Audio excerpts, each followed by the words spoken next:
Okie dokie. Oh, that's a dangerous right there.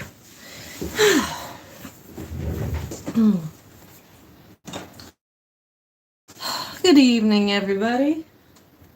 Once again, we are doing a live stream. Once again, it is the most boring live stream in the world, but if you've been here before, you know what's entitled. I'm gonna sit here, work on some shit, and you're gonna be on your side of the internet working on some shit too. Maybe some housework, maybe a project, who knows? And we're gonna feel a little bit more productive when we go to bed tonight. In the meantime, I'm watching something. I think I got halfway through some sort of alien space cat predator human thing because that was on when I was working yesterday. Or not really working, but like minding the shop. So I think we're gonna continue on with that because I can listen to it and not have to, watch it. A little bit easier that way. I can just find it because I watch so much shit as well.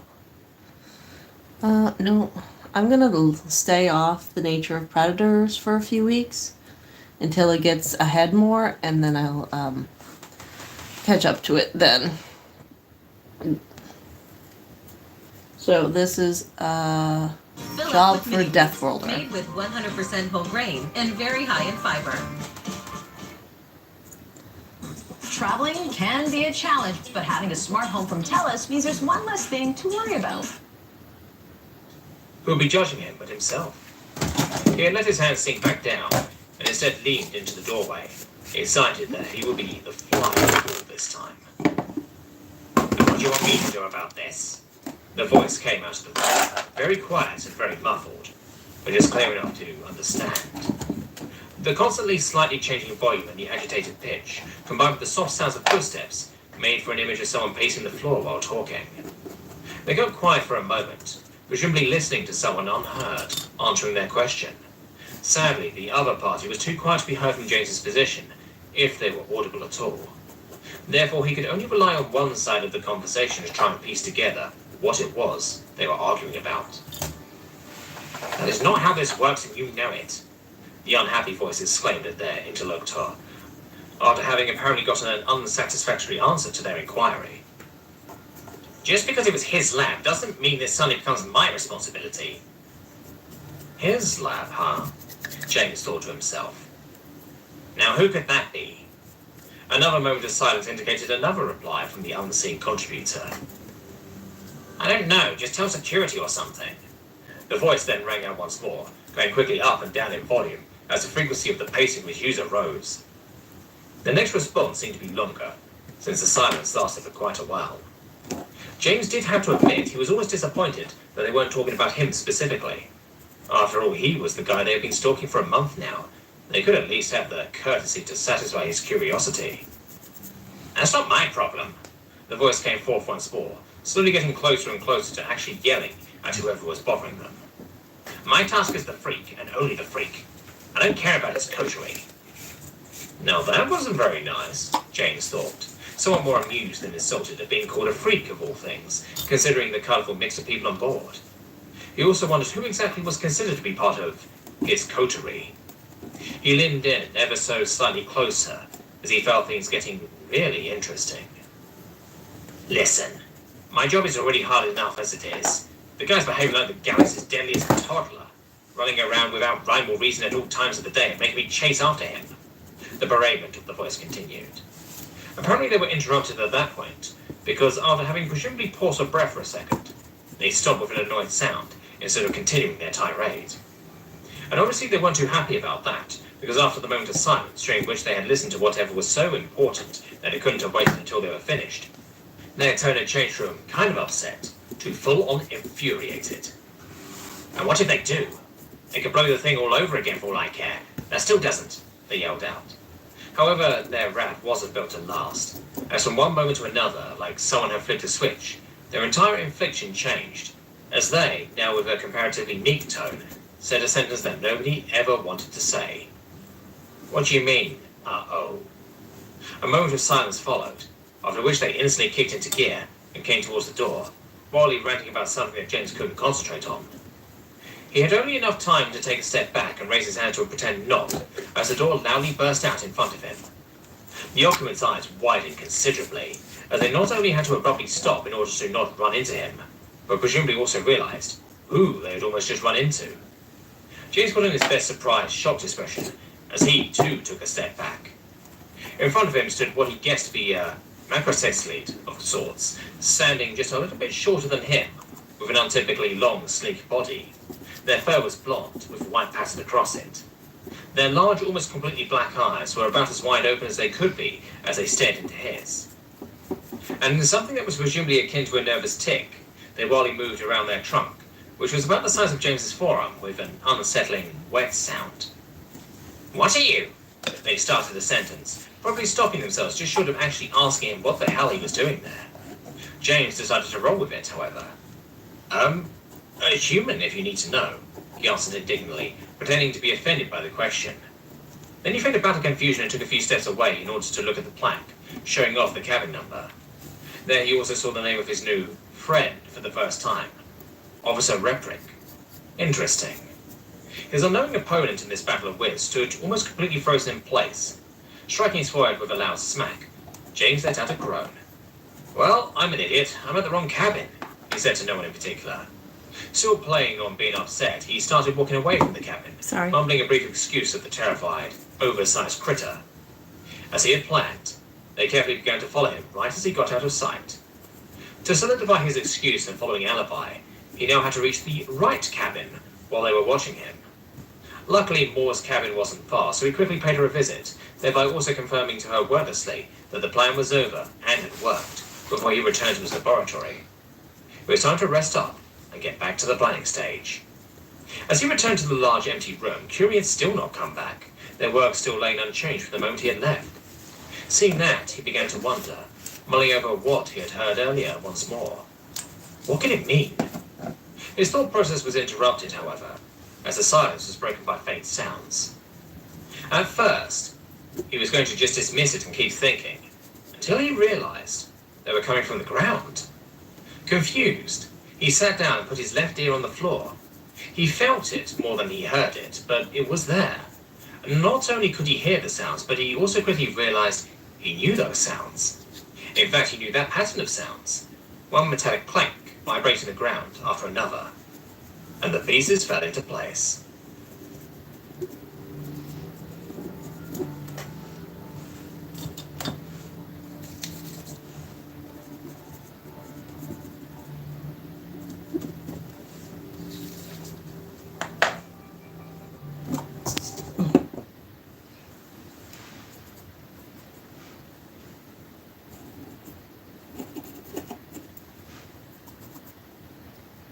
At Audible, you'll always find just the right thing. That's because Audible is for everyone. For story people, comedy people, curious people, people wanting to explore the topics they love in a new way, and people who want something new right now. It's the best place to listen because it's got the best of what you love. Fresh content featuring celebrated writers, comic superstars, and iconic celebrity voices. Download now. Mr. Clean Magic Eraser powers through tough messes. Makes it look like I spent hours cleaning. No, I didn't. The room between the hull and the deck was a comparatively small space, which meant it still had enough room for Sheeta and Curie to stand up, but would cause problems for anyone bigger than them. The floor of different rooms formed a weird mosaic of shapes above, each floor being fitted so that the gravity would be the same in every position. Each room was connected to the hull with multiple thick support beams, pipes and cables, connected to the different appliances in each quarter and workspace, came out of the floors, snaking along their underside and up into the walls, forming a mess of pathways, connecting the rooms with each other and to the ship's core, where the power was being generated, and water as well as waste was stored. They had to duck, weave and climb between metal pipes and rubber isolated cables as they sneaked off through the darkness. With soft steps, Sheeta traversed the dark space, all the while hearing the muffled footsteps of crew members above and a clanking of Curie's metal legs behind her. Suddenly, Curie's synthetic voice rang out, quietly whispering but piercing in the silence of the empty space. "Say, do you control your tail consciously, Or is it more of a reflex? They asked, while following her through the darkness, and, apparently, staring at her rear. Sheila figured they could probably see in the dark just fine with their mechanical eyes. What? She quietly hissed back at them. Can we talk about this some other time?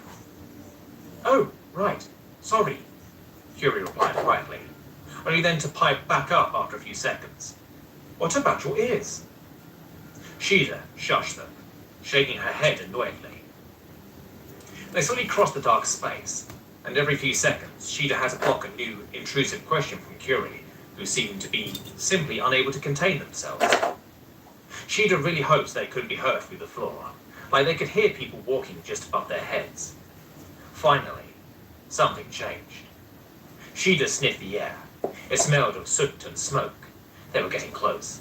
And while Sheila was confident that she could orientate herself just fine, even in the darkness, it was probably time to step back a bit. We're almost there. You take the lead from here, she told Curie, making way to let their white friend pass her easy. Alright. Only Working a on few this guy. minutes later, they had found the gaping hole left. Touched him by up a little the bit. I got a couple other things to touch up. weeks since. But Yet the smell I'll of the start chemical his fire color was if he still dries in there. enough time tonight. And even down here under the floor, dried remains of the thick foam they had used to extinguish it came to the ground, as the paw piece around it. The laboratory lay just as dark as the crawl space underneath, so it was unlikely anyone was guarding the inside of the room. Without hesitation, Curie had lifted themselves up into their old workplace, and Sheila could hear their sets clanking around above her head. It took her some more effort than Curie to climb into the room, since she had to lift herself quite high and had to be careful around the sharp and porous edges of the breach. She also really hoped Curie would keep quiet, while only the poorly repaired lab door, which had simply been somewhat hammered back into form, was standing between them and being busted. Sheila couldn't see much in the dark of the room, but the damages to the walls were still enormous. She could feel excitement rise up in herself, fueled by a morbid curiosity as to what actually happened here. Sadly, she had to admit it to herself that she probably wouldn't be of much use in actually finding out the what. So she decided to let Curie do what they had to do and stay out of their way for now, opting to stay near the door and listening for any signs that they had been noticed. Curie rummaged through the room with a quiet precision they had not shown up until now, surprising with how completely focused they were. Each of their movements had purpose. There we go. Each second they spent to calculate it. They lifted different parts of the debris and inspected them before laying it back I down. think that's good for now. They simply followed trails that Sheila could not see through the room until they found what they were looking for. Immediately ignoring it once they had it identified, and instead turning to the next thing catching their attention. Their foremost legs had once more sprouted the tubes into the small mechanical hands, precisely handling everything that was done. Okay, this needs to touch up Sheila sat next. in the dark, listening to each tiny sound coming from either Curie or from outside the door. Thankfully, the guards seemed to be fairly unenthusiastic Where is about their that position. blue? They seemed to be fully content with their role of staring at the wall opposite to them, unmoving, There it is. and probably growling and glaring at passers-by who lingered or gawked too long for their taste. The thought amused Sheila slightly, but she stayed on guard. Curie, on the other hand, did not seem concerned at all about being discovered. Sometime into their investigation, they began making longer pauses between each of their actions and re-examining some of their previous finds, most likely starting to connect the dots of each of their findings. When they had already spent minutes in the room, Sheila's ears twitched, and she could hear something change. The walls and door, as well as the general ruckus in the halls, muffled them, but she was sure that she could hear voices, seemingly right in front of the door. Was somebody talking to the warden? She could not make out what was being said, but one of the people talking, who she presumed was the guard, definitely didn't sound too enthused about the conversation. It almost sounded like they were reprimanding someone. She didn't really get time to ponder that, however, because, finally, Curie stopped in their tracks, turning and glaring towards her through the dark of the room, still holding multiple items that Sheila could not make out in the dark in their hands. Not wanting to make a sound, and hoping they could see her well enough to interpret it, Sheila signed towards them. Are you done? Found anything? Curie was silent for a long moment. I figured it out, they answered, firmly, causing Sheila to flinch and quickly glance over at the door.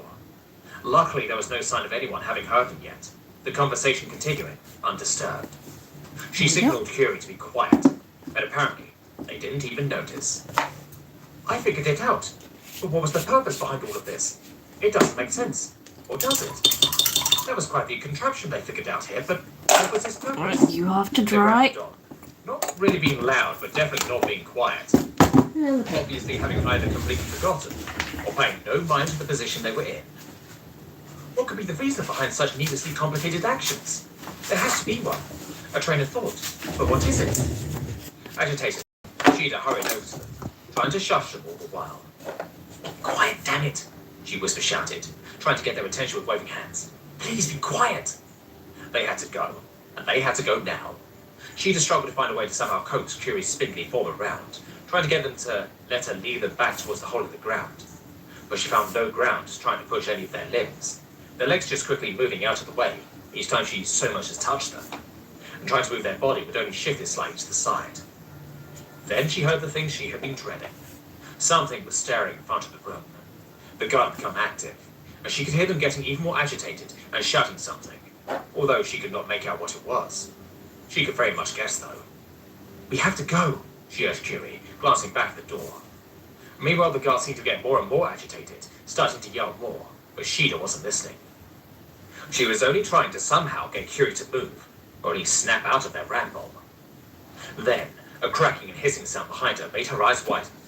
The door was loudly announcing it was going to open, the pneumatics struggling to move the barely repaired and crumbled metal into place. A small stream of light immediately began to shine through the first crack in the door, lighting up a small vertical line across the lab's wall that was slowly getting wider. Sheila saw the light's border slowly creeping closer to her body as the door opened wider and wider, and a now clearly audible and clearly unhappy voice thundered through the crack. I don't care what you say. I definitely heard something in there. She could hear the sound of shoving and stumbling, along with a very quiet thud. Cursing under her breath, Sheila realized that, Curie or not, it was now too late to get back into the crawl space before the door would open, and they would be busted. Giving it up, she let go of Curie's legs and quickly dove to the side, throwing herself behind the turned-over remains of a tool cabinet and pressing herself as flat to the hard ground as she could, trying to quell her heavy breathing. Curie stood almost in the middle of the room, unmoving and completely uncovered. Sheila could only hope that they would not give her away, and the guard would be satisfied with having caught the intruder. The light from the corridor illuminated more and more of the room, now even falling on Curie's black body, and Sheila quivered on the ground, Oh, what's this? clenching her fists, and fully You need another layer. somebody to call out to them. Okay, well it is. Instead, she heard a sharp outcry of a familiar voice. Ouch! No, damn it! The voice of James, of all people, yelled out from beyond the door. Then she could hear it struggling. Hey, what are you? The rumbling voice of the guard shouted breathlessly, seemingly caught by surprise by something, but James immediately pressed them further. Quickly, after it! He yelled, and once more there was the sound of struggling and heavy footsteps being reluctantly forced away from the door. Don't just gawk, help me go after it. It's from a death rod and it's pregnant. If we don't catch it, the whole ship will be infested in no time. That seemed to get people moving. The door kept slowly opening, but Sheila could hear that no one was paying attention to it anymore. A cacophony of footsteps instead running away from the door, presumably after whatever James had let loose upon the ship. Sheila thanked her lucky stars as she was peeking up over the debris. Indeed, nobody had reacted to the door opening and fully revealing Curie was still standing out in the open. But now, with the light shining in their eyes, they were apparently snapped out of whatever fit they had been throwing. Sheila could imagine them blinking in the light, if they only had eyeballs. Deciding that fate had probably made his choice, and it would be now or never, Sheila jumped out of a hiding spot, making a mad dash towards their exit. Curie piped up as she passed them. Sheila, what? They asked, but Sheila completely ignored them, crossing the lab in record time and practically diving into the crawl space, immediately starting to make her way out of there and back towards their escape. Behind her, she could hear Curie starting to follow after her, continually asking what was happening and why she wasn't reacting to them. Only after she had crossed the distance of more than an entire cabin block, Sheila finally slowed down and exhaustively leaned against one of the support beams. Her chest rising and sinking with each heavy breath, she threw her head backwards. It Oh, yeah. Curie to catch up to her again. Got some new Their black stuff form today, spread through the darkness, just in time. Their metallic rattle of each of their steps, slowly forecasting their approach. Oh good, you finally heard me, they said, as they caught up to her. She had, but that's not why she waited. She was actually just winded. She had half a mind to just tell Curie off, but thought over of it. She was clicking her tongue annoyedly instead. So you finally back to reality? Done with whatever it was you were doing? She hissed at them, glaring at their silhouette through the darkness. Remember what we said about being quiet? Well, you said to be quiet unless you asked something of me. Fury answered plainly. And the findings were too fascinating not to share them with you. But I figured that you would most likely couldn't see me too well in the dark. So I figured that silence would be the best option to communicate what I had to say. As she did not know Curie, she would have called him a smartass. And it didn't cross your mind that people would probably hear you, did it? She asked, exasperated by talking to the galaxy's dumbest genius. Oh, right. I'm sorry. Curie answered so plainly that it would have been impossible to sound less sincere. As annoyed as Sheila was, all she could do was sign defeat. After all, what Curie said was technically true, even though it only made sense in their own little world. Also, she had by now figured that it would be absolutely pointless to get upset at them. Instead, she could focus on the one thing she knew Curie would actually react to sensibly. So, what did you find out? She asked, while slowly extinguishing her anger and, having mostly caught her breath, continuing through the dark space. Curie excitedly began to relate their findings, walking through the darkness. It is fascinating, really. It took me some time to figure it out. Of course, I didn't have much time to prepare, and didn't really bring along the right equipment, so I couldn't actually conduct many tests I would usually have done. They began their utterance. Under normal circumstances, it would have been much easier to figure it out, so I am still reasonably convinced that the team conducting the research should have been able to easily figure it out. She just stopped and turned towards them for a second, looking them directly in the face, and sternly saying, Curie, the point? Before turning forwards again, and continuing on her way. Huh? Curie let out confusedly. Oh, right. Well, you see, I figured out that the contraption used to cause the explosions was made of an extremely tough outer shell, lined with some sort of highly conductive inner membrane. I didn't notice it while working on my experiment, because it was constructed specifically in a way that mimicked the construction or one of the holes of the supercapacitors used in the system. Of course, at the time of the experiment, the systems to attach the external power source, the supercapacitors had not yet been built in, but the hull was still attached to the device to see if the heat would be able to damage it. However, at the time of the experiment, it had already been replaced with the explosive device, and the actual hull was curiously absent from the laboratory. They sounded awfully excited about something that sounded like it was very meticulously crafted and placed in order to destroy their work, she thought. They, however, kept explaining, untroubled. I've also figured out that the device was ready to explode once the experiment was running at full capacity. The explosion itself was caused by some of the power of the electrical coil in the melting chamber being diverted towards the device, where it was channeled through the inner membrane, which in turn started to superheat the water contained within it. You are saying some water caused all of that damage? Sheila blurted out in disbelief, looking back over her shoulder, even though she could not see in the darkness. The tubes and cables blocking their way were pretty few and far in between, as most of them stuck close to the downside of the floors above them. And she wasn't concerned with running into anything. Get some Well, in there. not just the water, Curie replied, sounding somewhat annoyed about being interrupted in their ramblings. It was the whole contraption, manipulating the properties of water in order to generate the necessary pressure. The water started to vaporize under the extreme heat, which caused the pressure in the container to rise, which in turn forced the water to stay in a liquid state and heat up more, until a temperature was reached at which water could no longer be forced into its liquid state by pressure alone, causing it to evaporate in fractions of a second within the container, building up even more pressure, pushing against the outer shell, until reaching the point at which even the toughest material could no longer withstand it, and boom! The whole contraption came apart in one big blow. Sheila could hear Curie excitedly gesturing with their forward arms, presumably making a wide arc, mimicking the explosion that wrecked their laboratory, the metal joints making a soft grinding sound. That all sounded awfully intriguing to blow something up. Why go for all that trouble instead of just planting an actual explosive? Curie did say something about those being very easy to detect, but if whoever planted it actually did have the power to keep people from further investigating, then what was the point in trying to make it hard to detect? She'd wondered if a usual inspector would have caught the contraption Curie described, or if it was actually only their knowledge of these specific parts not being supposed to be there that led them on to their discovery. And you have no idea why anyone would have done it, correct? She asked, just to make sure she had not misunderstood Curie's incoherent mumblings before. No, not a clue, Curie responded.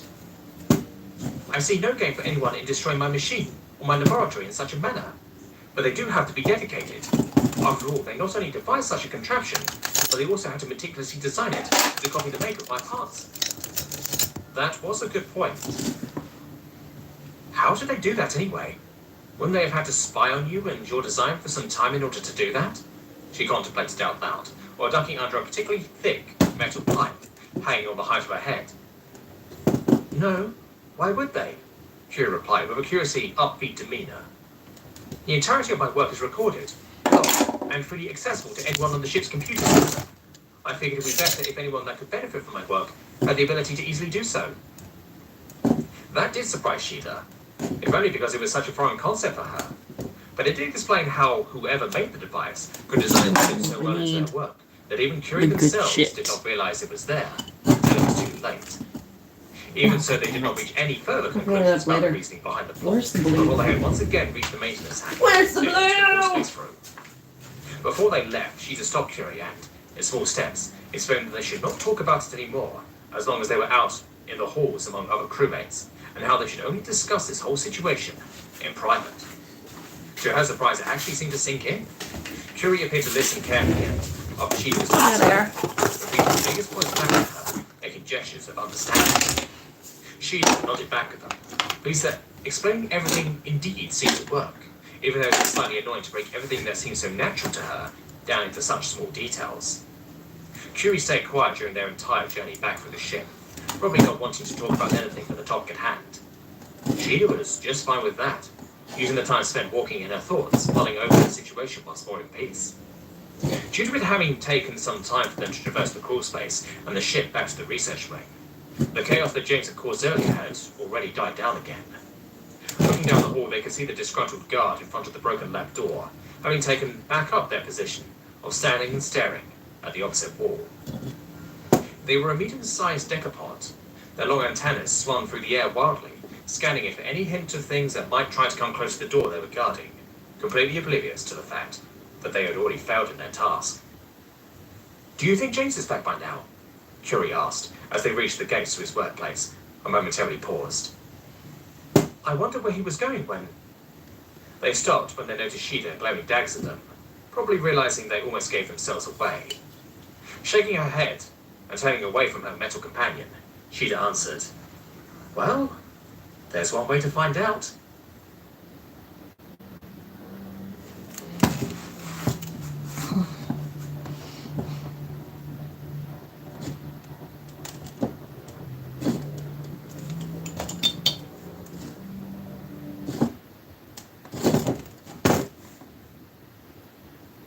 I didn't get the ping pong balls I needed, but I think I might have something else I can use for today.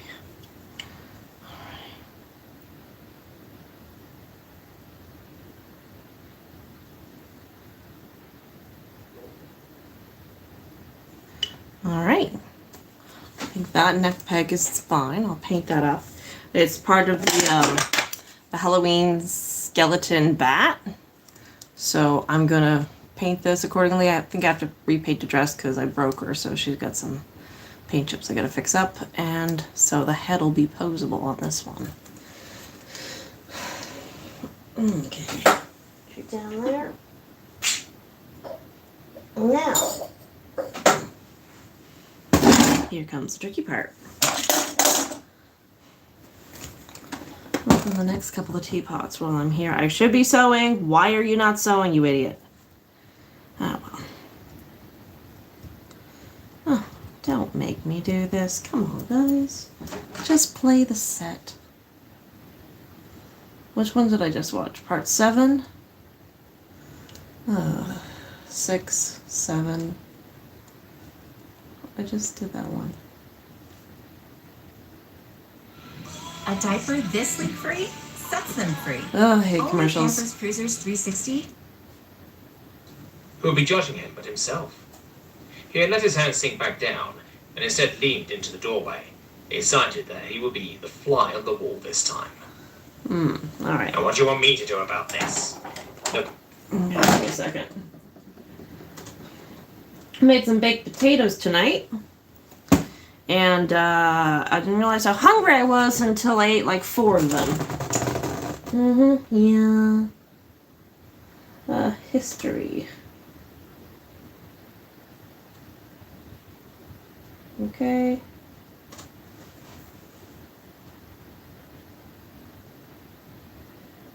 Play all. And we're going to number 8, chapter 2.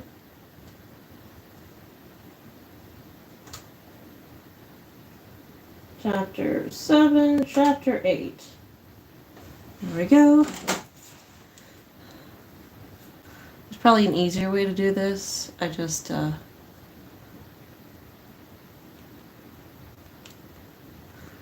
I suck at it.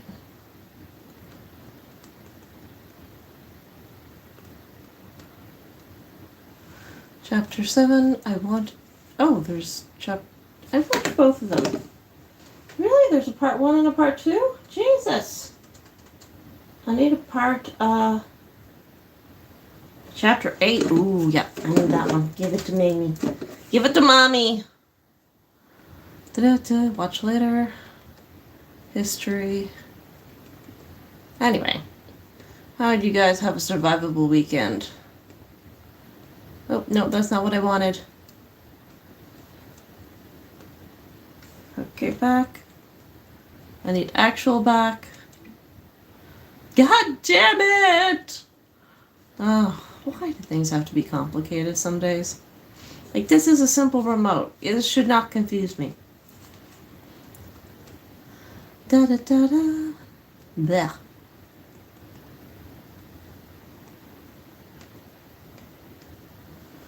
Chapter 8. There we go. Yeah. Whee. James grinned as the familiar noise of the door opening resounded through the lab. He was perched down, slightly to his right, patiently waiting for it to open and for the people standing behind it to enter. His grin widened as he saw the first slender foot peek through the opening, followed first by a long leg, and then, bit by bit, by the rest of Sheeta's body. As she tried to carefully sneak in, her eyes had only searched the room, presumably for him. However, she didn't seem to have discovered him, pressed slightly against the wall right next to her. As she took another tentative step into the supposedly empty lab, James quietly took a deep breath through his nose, his grin widening even more. He waited for her to take just one more step before quietly moving in her direction. But, apparently, he wasn't quiet enough, for as soon as he had moved, her ears slightly twitched, and she started turning towards him. It did not do her any good, because the second James noticed her turning, he sprang into action. Catapulting himself forward, he burst out of his position, letting out a shout and shooting his hands upward, and it worked like a charm. With a shriek like hiss, Sheeta flung herself backwards, launching multiple meters into the air in the process. James laughed uncontrollably, holding his stomach, as Sheeta landed a few paces away, her wide eyes aimed squarely at him. She cowered down, baring her teeth and claws. Most of her hair stood up straight on her head, and her tail swung wildly left to right. As James had to try his absolute best to contain his admittedly childish joy at the success of his little scare.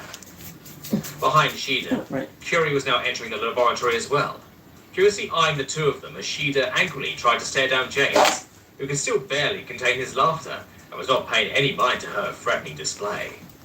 Finally, somewhat getting a hold of his breathing, James exclaimed, "Well, that worked much better than expected." He had indeed gotten better at sneaking up on Sheeta, who would usually hear him long before even he got close to her. "What is wrong with you?" Sheeta asked agitatedly, as she started to calm back down from the fright he had given her. Her head didn't actively stand up anymore, and she righted herself up, dropping her threatening posture in favor of a very annoyed one. "Many things. Too many to list," James answered, still grinning, and made a few steps towards her. She scowled at him, holding her ground, with her posture not opening up in the slightest. "Oh, come on. Don't be upset. I am sorry, all right?" James feigned to whine, his demeanor not allowing for a single second to think he was being genuine. It reached Sheeta by now and copied her posture, standing perfectly upright and crossing his arms, while answering her dark gaze with a smug grin, not once breaking eye contact. Curie took the opportunity, ignoring their shenanigans, and walking past the two of them to get back to work on the photometer they had disassembled earlier. For a while they stood there, staring each other down. None of them wanted to break first. But where Sheila just kept up her stony facade, James had the advantage of being able to make faces at her. Of course, this would have the absolute opposite of the intended effect, were she actually upset with him. But James felt confident in taking that gamble. And indeed, Oh it yeah, didn't take long for I him didn't lifting put his the, eyebrows and distorting his mouth before Sheila super could not glue hold on. it in anymore and burst out sniggering, slightly sinking forward in the process. Having lost their little struggle, she opted him instead for a light jab at his shoulder while still laughing in the process. "You're damned lucky fighting you would be more trouble than it's worth," she commented, shaking her head and taking a step towards him. "I think you could probably take me if you wanted to," James replied, also stepping towards her so they could greet each other properly, now that they had both calmed down. The typical greeting that had developed between them was a gesture that, to anyone watching, probably looked a lot more intimate than it actually was. Where James came from, close humans usually greeted each other with a quick hug.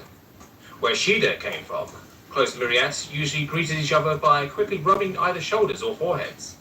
Combining those gestures, James and Sheila had started putting their left hands on each other's back, while quickly brushing against each other with their foreheads and right shoulders. Sheila let out a quick chuff as they made contact, and James repeated it back to her, something he had gotten pretty good at over time. He remembered the first time he did it. Then Sheila broke out into a chuckle and described the sound that he had made as a meow with scraws. While he had no idea what either of those words meant, he guessed that it sounded quite bad.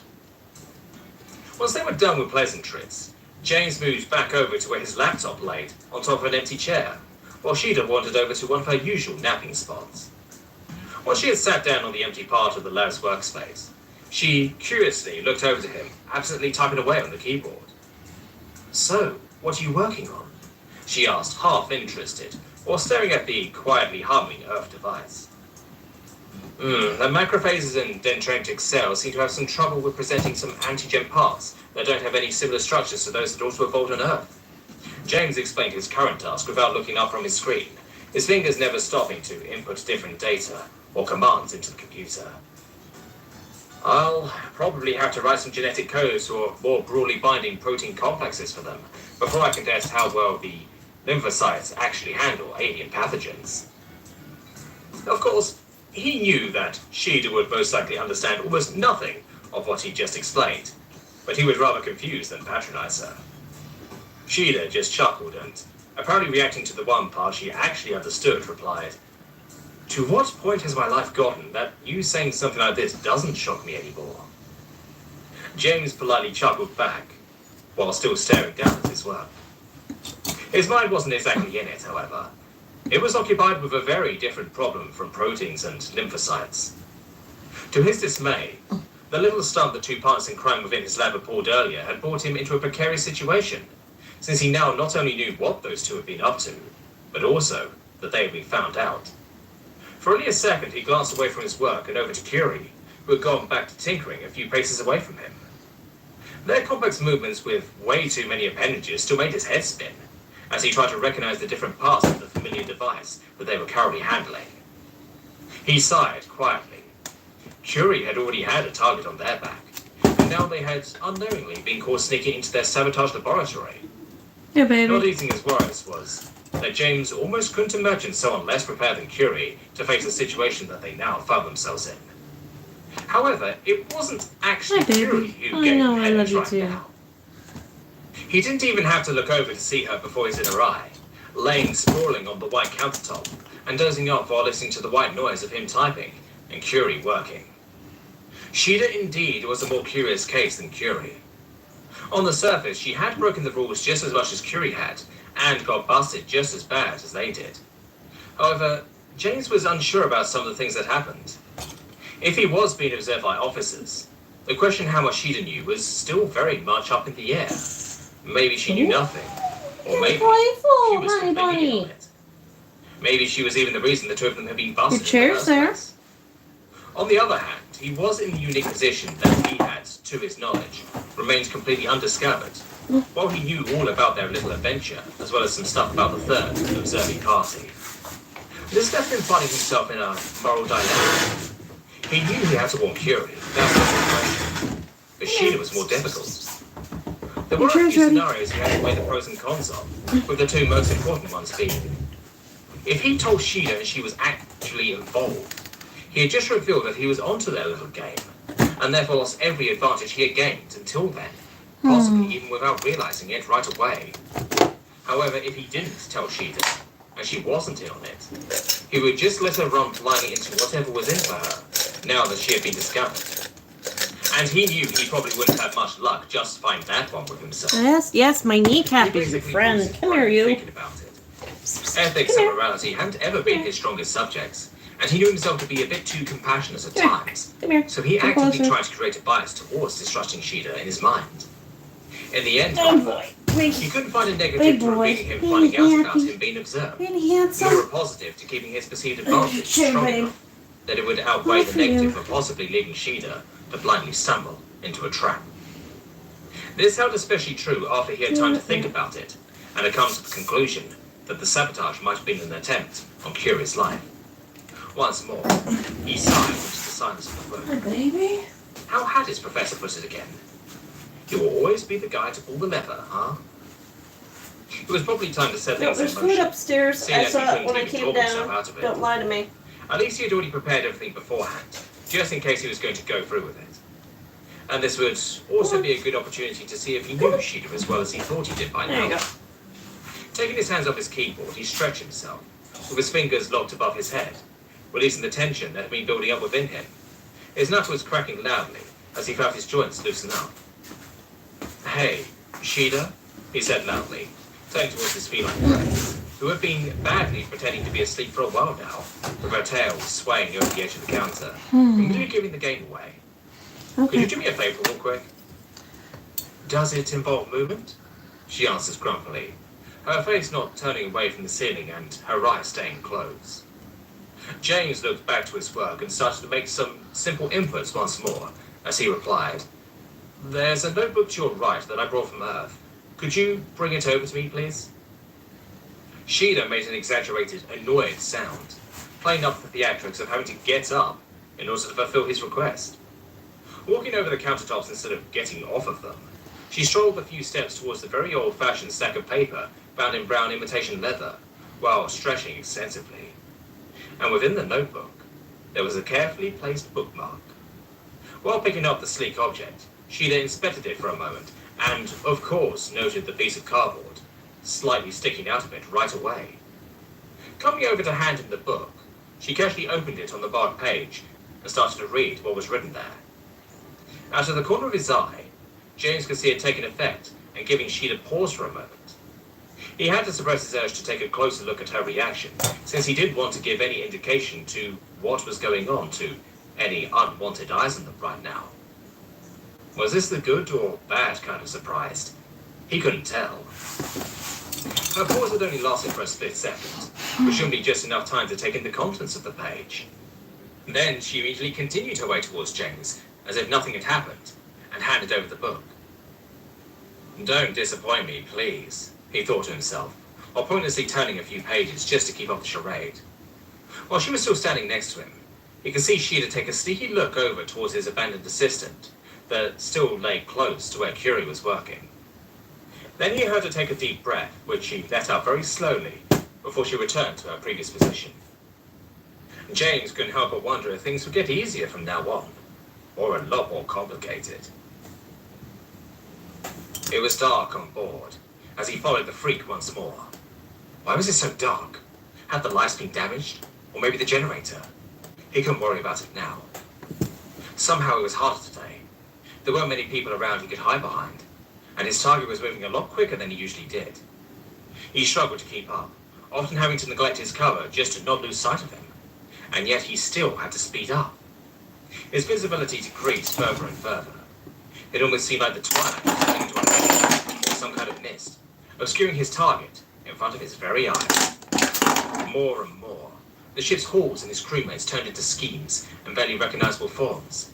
Yet somehow, the one thing he could still clearly see was the back of his target, even though it was moving away from him at an alarming speed. He had to catch up. Somehow, he felt that if he lost him now, he wouldn't get a chance to find him again. So he pushed on, through the darkness and the mist, soon seeing nothing but his target. He was running by now, but the gap just kept getting wider and wider, even though the freak appeared to be just leisurely strolling. He pushed to the edges of his ability, fighting with all his might, just to gain any ground at all. Yet it was for naught. Finally, he couldn't handle it anymore. Or had he missed some obstruction in the darkness? He didn't realize how, just that it happened. Something made him trip up and he hit the floor hard, as he panically stretched out his arms to catch himself, or somehow break his momentum. Luckily, he had not seriously injured or hurt himself, he found as he inspected himself, or pushing himself up from the floor. He was so glad that he forgot for a second. Then it came back to him. Oh no, the target, he realized, shocked, and immediately his eyes shot up to where he had last seen him walk on into the darkness. The second he did, his blood froze within his veins. Looking up, he was staring right into the seemingly endless abyss of two dark orbs, deep as the void itself, staring right back at him, piercing him with their gaze. And with a high-pitched, startled sound, he woke up. Officer Repring breathed heavily as he almost threw himself out of his bed, quickly glancing around his entire room alarmedly. It was dark, but everything seemed to be where it was supposed to be. Calming his erratic breathing, he ordered the lights in the room on, blinking for a few seconds as his order was heeded, and the artificial lights blinded him. The large grey chest with most of his belongings still stood in front of the left wall. His desk was still to his right, and cluttered as always. The big mechanical door to his room was still shut tight. The white tiles on the floor and ceiling also were the same as always. Slowly, his racing heart calmed down. It had just been a dream. He slumped back down on his bed, nervously licking his trunk and fidgeting with his hands. Just a dream, he kept telling himself. It was just a dream. He probably had to admit it to himself. The close encounter with a human a while ago hadn't done any favours to his psyche. If he was going to keep having dreams like that, maybe he should swear off actual sleep, at least for a while. Still a bit jittery, he looked up above his head towards the big red letters indicating the time. It was just about the 5th hour. He had slept pretty long. Quickly, he grabbed his assistant off his nightstand with a somewhat foreboding feeling. But no new messages had arrived for him in the meantime. It seemed like the freak had decided to be good for a change, since he hadn't made any more problems for some time now. With his mood now slightly better, he got up from the bed once more and put on his identifier. While doing so, he could feel his stomach growling. It was high time to eat something. But looking over at the door, apprehension crept up on him. The nightmare still hadn't left him entirely, and he could feel himself tremble. Maybe he should shoot Haifati a message. It had been a while since they had eaten together, after all, and having someone around would probably calm his nerves a bit. Quickly, he wrote up an invitation and sent it out before being on his way. While traversing the ship, he kept an eye for everything that may be amiss. Not since his childhood had he perceived the world around him to be such a hostile and dangerous place. The typical myriad of crew members that would usually fly by him unnoticed now suddenly presented a bunch of possible threats, or even worse, hiding spots concealing unseen, more dangerous threats from him. Even though Reprig had never in his life been hunted, the instincts ingrained into him by his ancestry didn't take too kindly to having suddenly been directly confronted by one of the galaxy's deadliest predators. Not helping with this was the fact that Okay, come had here. the freak actually been there We need to confront actually him, talk. Come here. he could have kissed not only his job, but likely also his health goodbye. I gotta go feed this thing. I want wet food and my soul. Come on.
Don't want the wet food. Now what do you want?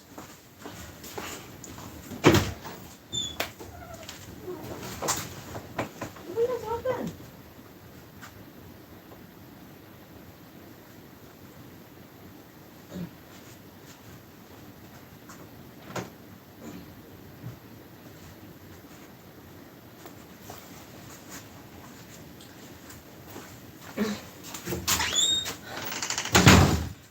All right.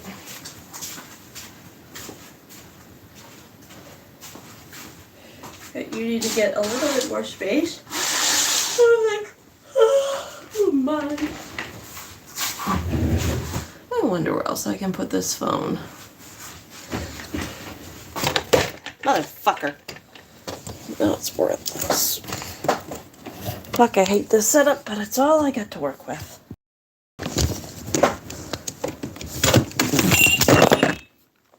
Well, that didn't work.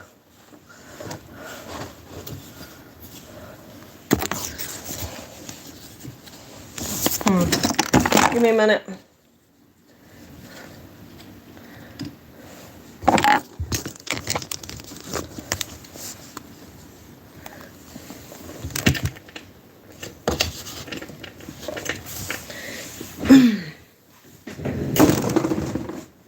Ugh, too much me, but that's what I am. Yep.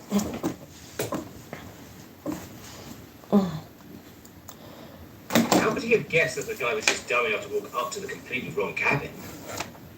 As if Raprig had needed any more reasons to lose respect of this supposedly great creature, who appeared to be comically inane in his best of times. Of course, even though he regarded the deaf-old monkey about in the same way he would an annoying brat, Raprig still had to admit that, stuck within his primal gaze, he had felt the true nature of his admittedly mighty people shining through, rendering him feeling utterly defenseless.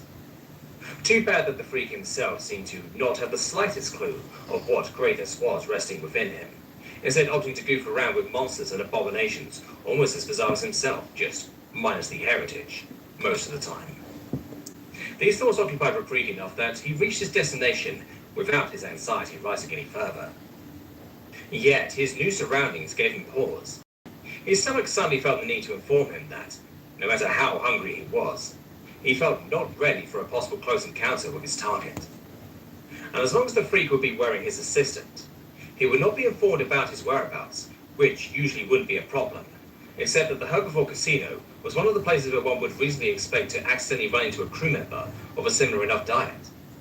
Of course, the chance was low, but it was just high enough to make Raprig consider his options. The metal door stood before him, patiently awaiting to be opened. Since it was in the middle of a shift, everything was hauntedly empty, at least if compared to the usual business of this area. For a moment, Raprig seriously considered turning around, but then he decided that that would be the first step to insanity. He couldn't let a possible encounter that wouldn't even have any real repercussions if it happened dictate his actions. So he ordered the door to open.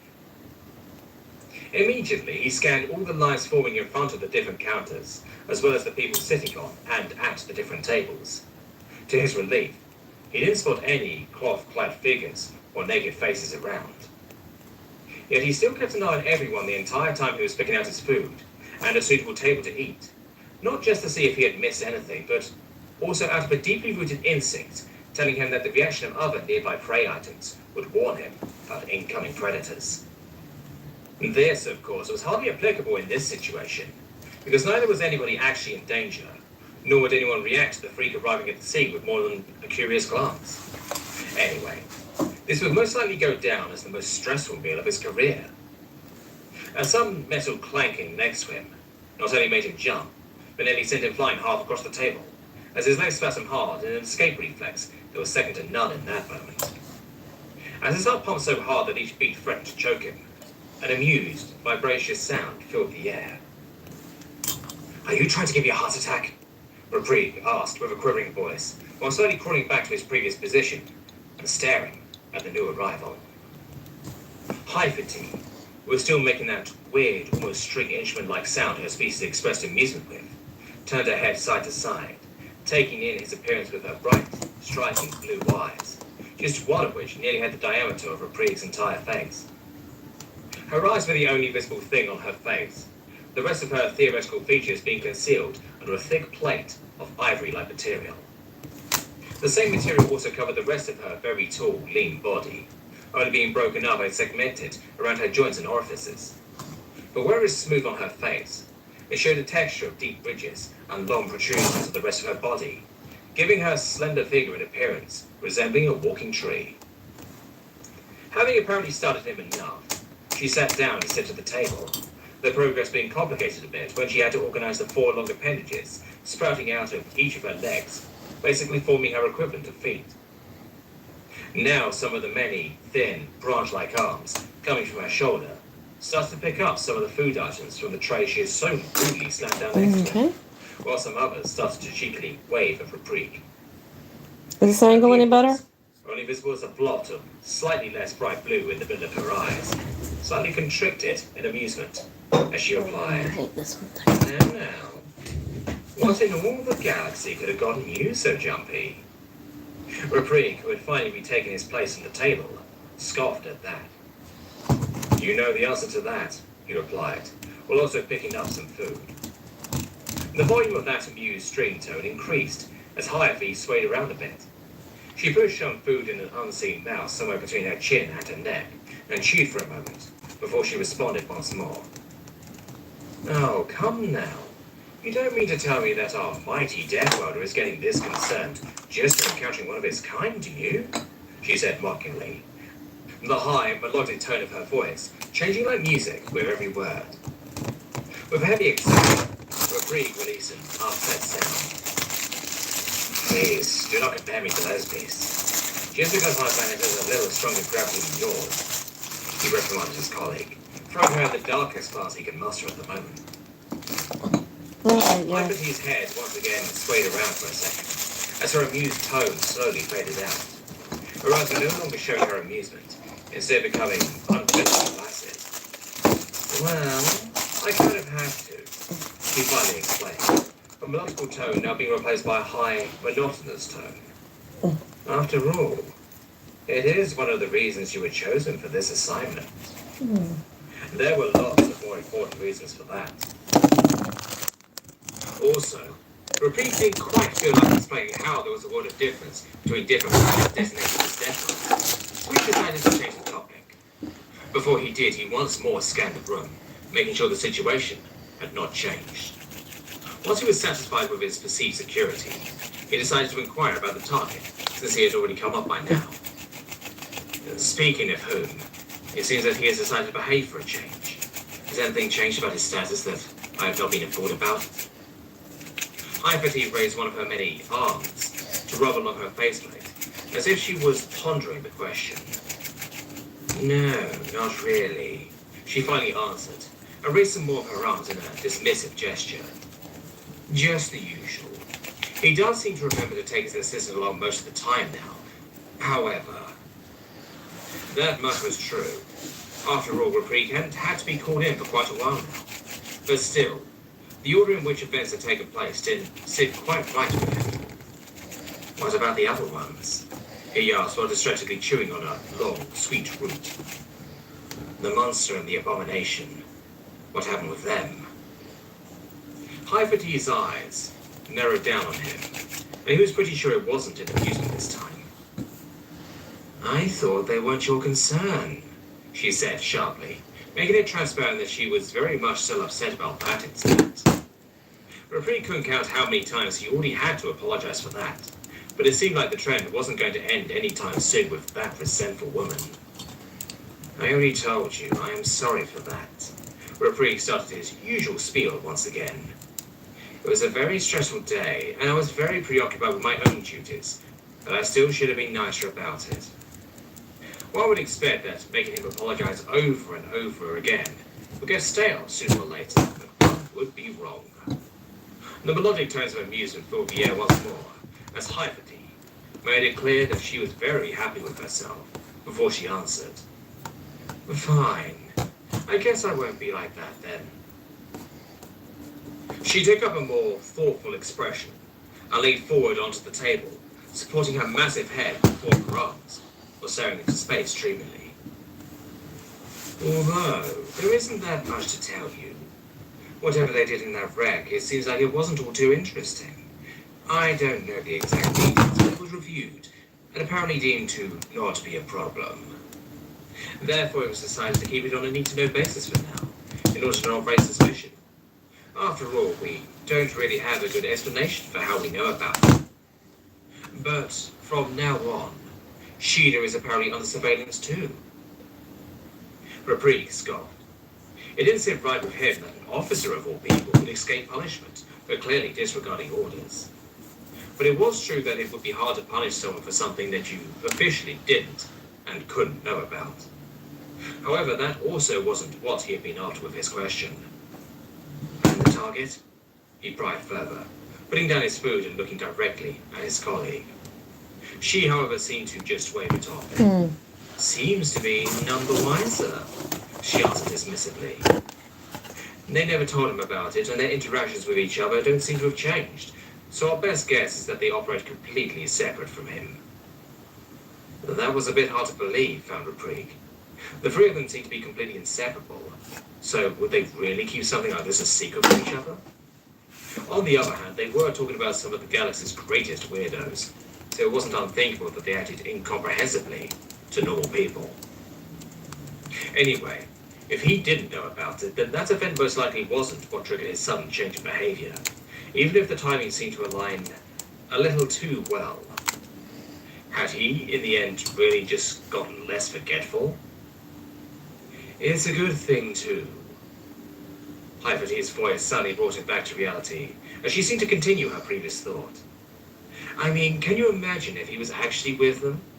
Bad enough that he seems to have taken a liking to them, but helping them sneak past security? Good luck bearing that news to the higher-ups. That comment confused Reprieve. Wouldn't it be our job to do exactly that? He asked warily, propping himself up a bit higher to get more on eye level with the huge woman. Hyphate gave him a look that would be more befitting of a teacher scrutinizing a young student than a colleague regarding one of equal rank. Clearly he had just said something very foolish, although he could not figure out what it was.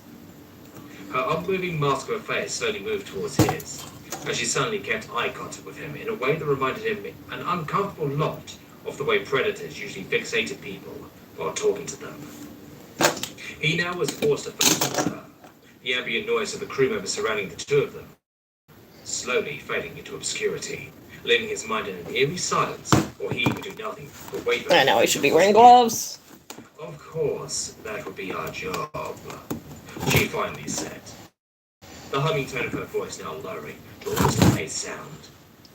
But even if it was my God-given duty, I still wouldn't want to be the one to have to tell them that their little pet project is going to be a lot more complicated than I originally thought. Suddenly, Reprieve became very aware about the difference in position between the two of them. While they may have been equal in rank, Hyphate was clearly a lot more informed about the nature of their mission, rather than just about his contacts. Usually Reprieve wasn't one to ask questions. He was content with doing his job and doing it well, knowing their commander would be able to do whatever was important, as long as he dutifully gave them the means to do so. Yet this just didn't make sense. Wait, if we aren't expecting him to be a problem, he spoke the one thing that was burning on his mind right now, then what exactly are we watching him for? Hyphate stared at him for a moment. She seemed to have to think about what he had just said, hard. However, Reprieve doubted that she was pondering an answer for his question. It was more likely that she thought about whether to answer it or not. I need legs. A little bit of extra. Say, Reprieve, do you know who he is? Was what she decided to reply at the end. Of course, he knew his target. You mean apart from a freak of nature? He derided the question, thinking that she was trying to somehow dismiss his concern. Hyphate took a deep breath and shook her massive head. But he is exactly that, in more ways than you might think of right now. She responded seriously, her tone shutting down his apparently misguided attempt at defiance. But what did she mean? Reprieve took a long breath and exhaled slowly, before simply saying, elaborate. Hyperty leaned back, causing her enormous form to tower over him in the process, and put on a bit of a more sympathetic tone. I don't know if you realize this yet. She started what was probably going to be more of an actual explanation this time. But that freak, as you insist on calling him, is one of, if not the, first human living and employed on an entirely communal vessel. And humans, as I'm sure I don't have to remind you, belong to the honored order of primates, which in and of itself demands respect. She let that statement sink in for a moment, as if she had just said something dramatic. However, as she had said herself, this wasn't news, so Reprieve just looked up at her, perplexed. Yet, indeed, she continued, they are, as you so concisely put it, freaks of nature. They became omnivores. They evolved into hunters. Over millennia, their unforgiving home planet molded them into apex beings, on one level with some of the galaxy's deadliest beasts. They are no less capable than any other death-work predator in the community, and for many they give off the same suffocating air of menace when around them. Their sheer presence is often enough to make many people rethink any action they take, as you have experienced for yourself. But even despite all that, they are still primates. In the end, they still belong to one of the most respected orders in the galaxy. And before all, that is what makes them so important. Reprieve had to say, Hyperty sure was good at flattering humans, but he couldn't help but feel that she had gone off topic a bit. By now, his anxiety had subsided, and he wasn't paying any attention to their surroundings anymore. His focus was completely consumed by their conversation, bizarre as it may be. That's all very interesting, really, he responded to her little speech. But I don't see what it has to do with us observing a single human scientist on board. Once more, Hyperty just shook her head. Reprieve was starting to feel embarrassed at how often he had to ask something that seemed blatantly obvious to her, even though it was due to no fault of his own. Call it an investigation, she said almost solemnly. Or better, an experiment on a small scale, just a test for things to come. An experiment? About what? More thinking aloud than actually trying to say something, he mumbled. Well, if it's an experiment, they can't be too happy with how it's going. To that, Hyperty let out an amused strum. Probably not. She agreed with him, and now started to pick at her food again. But we'll only know for sure once we get back into comm range. Relieved that the perceived gap between the two of them seemed to have closed at least a bit, Reprieve also let out some amused sounds. After they were done with their laughing session, Reprieve got ready to try and get some more information out of his co-work, now that the tension seemed to have cleared a bit, but he wouldn't get a chance. Piercing, beeping noises simultaneously ran out from their wrists, making them slightly flinch. Immediately they got to work, answering their ringing assistants in a practiced manner. In the end, good things never quite seemed to last, and apparently, the time with the freak being good and quiet was over now. At least when he had not decided to go crazy earlier, when Reprieve would have still been frozen in fear due to his nightmare. Now it was merely the typical annoyance he felt from having to be called in when he answered the call from whoever was currently sitting in the operator's chair, with a grumpy but quiet, "All right, where is he this time?" The voice that came out of the device in his wrist was Tessiel's, and his distress clearly indicated that the young man was a good bit out of his depth. He's in his room, I think. The officer answered nervously, in a tone very unbefitting of his position. Not that Reprieve was in any position to judge him for that right now. He didn't notice in the moment, but while he was getting agitated, the air around him was slowly filled by a melodious tone. "What do you mean, you think?" he asked in an indignant half-whisper, while he started to get up in order to quickly make his way to this new assignment. "I mean, I don't know for sure," Tessiel answered, apparently too agitated to even dignify Reprieve's tone of voice. "I don't think he's left, but I can't say for sure. He's definitely not wearing his assistant, though." That was utter nonsense. Was the boy really so excited that he couldn't even properly relay the information? Mr. Reprieve, the melodic sound got a bit louder. If he's in his room, then you shouldn't need him to wear his assistant to tell me what's going on. Reprieve reminded the rookie before calming himself. Come now, Tessiel. Take a deep breath and tell me what the situation is. You can actually hear the young man heavily breathe in and out on the other side of the line. However, even after that, the only thing he could respond was, "It's hard to explain. Honestly, I don't know what to tell you." Refreak was just about to tear into Tessiel once more, when his thoughts were interrupted by him finally noticing that insisting sound in the air that had by now swollen into a bizarre melody. "Would you tell me what is so funny to you?" he asked, turning towards Hyperty, who was apparently exceedingly amused by something about the situation. The address slightly bowed down towards him, slowly lowering her own assistant, which she had taken off her wrist to his level while saying, "I think you might want to take a look at this." All the while she was emanating that amused string tone. A bit taken aback, Reprieve reached out and took the device, which was much more massive than his own, and felt more like a slightly smaller computer screen to him. On it, he saw a currently paused video, which he recognized to be footage from the camera built into the screen in the target's room. The frozen frame showed a motion-blurred picture of what appeared to be the freak and the monster, standing on the near side of the bed, and both holding onto a currently unrecognizable, dark object with both hands. Confused, Reprieve looked back up at his still strumming colleague, who indicated to him with a gesture that he should play the footage. Not sure what to make of this, he pressed on the screen, causing the frozen picture to come back to life. In motion, everything looked much better, and he could clearly make out the actions of the two in the video. He still didn't exactly know what the item that I think that's a little bit too deep for holes. It's gonna give me the willies. Most likely metal discs, and a much lighter reflective rock connecting them. Since the audio was deactivated, he did not make out anything that was said, but reading their expressions with the little bit of experience he had gained in doing so from watching the human for so long, he seemed to be mostly amused, with his moves slightly swinging towards annoyance, while she looked about as immature to guess.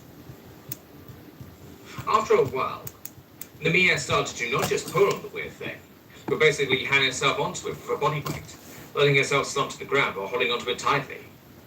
The human, on the other hand, was half-heartedly trying to wrangle the thing out of her grasp, while also having to basically hold both of them upright. For a moment, they were locked in this bizarre wrestling match, all the while he was moving the metal rod left to right, trying to get it away from the clinging woman.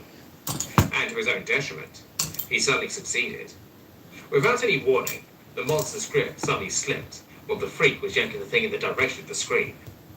With a fall that probably startled her more than it hurt, she heavily landed on her rear. More importantly, however, was what happened on the other side of that little struggle, because probably surprising himself more than anyone else, the force with which the human had, up until now, lifted not only the item, but also almost the entire weight of the woman, now had to go somewhere. And in a fairly impressive show of strength, the thing flew upwards, where probably in surprise the man's grip also loosened, sending the most likely heavy metal item flying through the air like it was a paper plane, right towards the screen. The last picture that the camera had been able to send showed the item only a finger's width away from the screen, with the people in the background judiciously grasping the air behind it with shocked expressions. Reprieve couldn't help but snort at that, as he slowly handed the assistant back to his owner. "I'm telling you," he said exhaustedly while shaking his head, "the galaxy's deadliest toddler."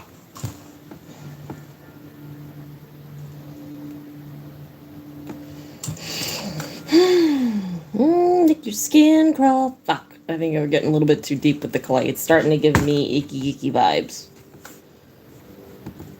Somebody will think it's fucking amazing though. I'll put a lot of paint, I'll fill in the holes a lot. Ugh, tryptophobia. Why am I making something like this if I got fucking tryptophobia? I don't know. It's easier than lines. What do you see when you see you? A risk taker? Yeah.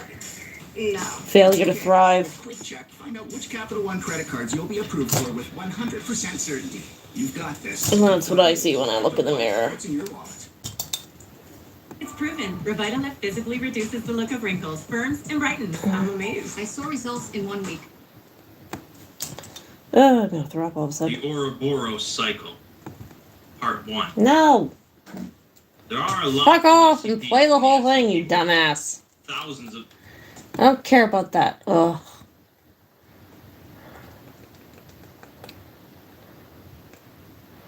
Uh, um, chapter 10. Did I just watch chapter 9? I still can't tell if this is idiotic or ingenious. Ah, shit. We're going forward anyway. I still can't tell if this is idiotic or ingenious, Sheeta said, once the door had closed behind them. James looked at her questioningly. She had bent over a few steps into the room and picked up a small object off the ground that James had furtively kicked into the room earlier. James didn't need to see it to know what it was. She was calmly eyeing one of the halves of a broken toothpick that he had earlier stuck in the gap of his cabin door. When the door was opened, it fell to the ground, clearly signaling what happened to anyone in the know. A very old trick he had known since childhood, as it, or variants of it, had often been shown in all kinds of media on Earth, but he couldn't deny its effectiveness. Reminding Sheila to be careful what she said out loud, he pointed at his wrist, while walking past her towards the closet, in order to drop off his equipment and get a fresh change of clothes. "It is time-tested," he replied, while distractedly rummaging through some drawers full of shirts and boxes, picking out whatever stood out to him. When he had put together everything he needed, he turned to the bathroom, crossing the cabin with quick steps. "All right, call the elves and get comfortable. I'll be right back," he said, as Sheila had already thrown herself onto his neatly made bed, the sheets bouncing up and crumpling from the impact. "Have fun," she impishly answered, while rolling over the fabric, filling the room with a rustling sound. He chuckled and closed the door behind himself, playfully calling out, "And no peeking," before he shut completely. If Sheila had a reaction to that, it didn't make it through the door, so he would have to imagine it. With her in his room, it was the first time that it actually sank in that his bathroom couldn't be locked. As much as he loved working on the ship, the design decisions made while building it, that to him seemed impractical at the best of times, just kept piling up over time. Then again, there was no use in fussing over it now. So he quickly undressed and got into the sanitary unit before he could think about it any harder. "I really need a haircut," he instead thought, as the water pressed strands of wet hair into his face. By now it had grown almost as long as he had ever had it back in his early teens. He also needed to shave. Badly. One of these was way easier to fix than the other, so after he had sufficiently washed and dried himself off, he stepped over to his cabinet, taking out his electrical razor. Yep. I hate every Trimmed the bit head about of his face that. down to Yep. a short stubble over the sink, which was complicated a bit by the fact that his only Okay. mirror What's next? hung A few little steps bit. away from Can't the waste counter. it. But after Oh, taking God. some time, Do you think I can do he it? felt that he had managed well enough without seeing. Like, I know better, but I'm still going at this moment to use the hammer on one of these things. So I'm gonna be right back. Ugh, if you hear cursing, know that I failed. Yoink. Just take the head. All I need to do is take the head. Nothing more.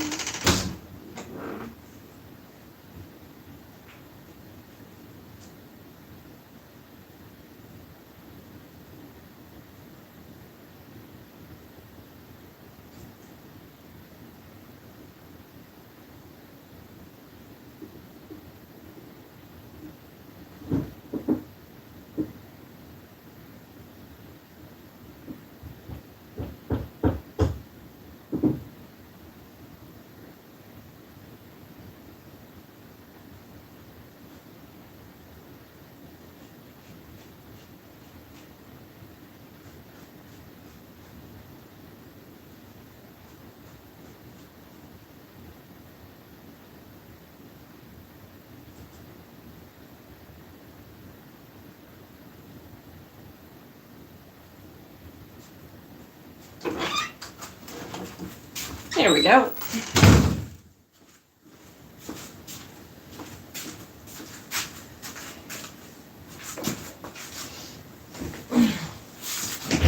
See, isn't that perfect? A nice clean break. Now I need the hot glue gun. Right here. Okay. Face, or regarding himself in said mirror. At least the shape of the He turned his head and shifted his lips, trying to consider every possible angle he might have missed. Everything was fine. His hair, on the other hand, was still just grown out enough that it looked awkward, and he could do nothing about it. He had seen people make the mistake of trying to cut their own hair without experience. Too many times to repeat it himself. For now, long hair it was, he thought, carrying through it with his hands. Soon, he would likely have to get into the habit of tying it back. He made eye contact with his own dark eyes for a moment. He had always disliked them. Dark brown and monotonous, with a black ring encircling them. In short, boring. It didn't help much that he had inherited them from his father. Then again, maybe he would dislike striking hazel eyes just as much, had he inherited them from his mother, like he had invented her own hair. He shook his head, trying to brush away the train of thought. Now wasn't the time for this. Instead, Walter hoped to get something else out of his cabinet. It was a medical lotion, which he routinely rubbed on the many scars and other traces left on him by years of voluntary abuse he had put his own body through.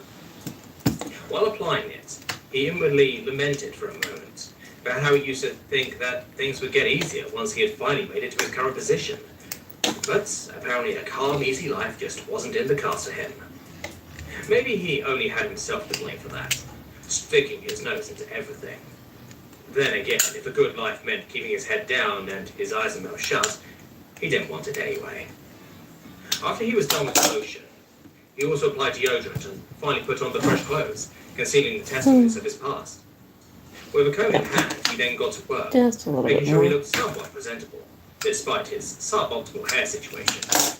Having shaved definitely helped with that.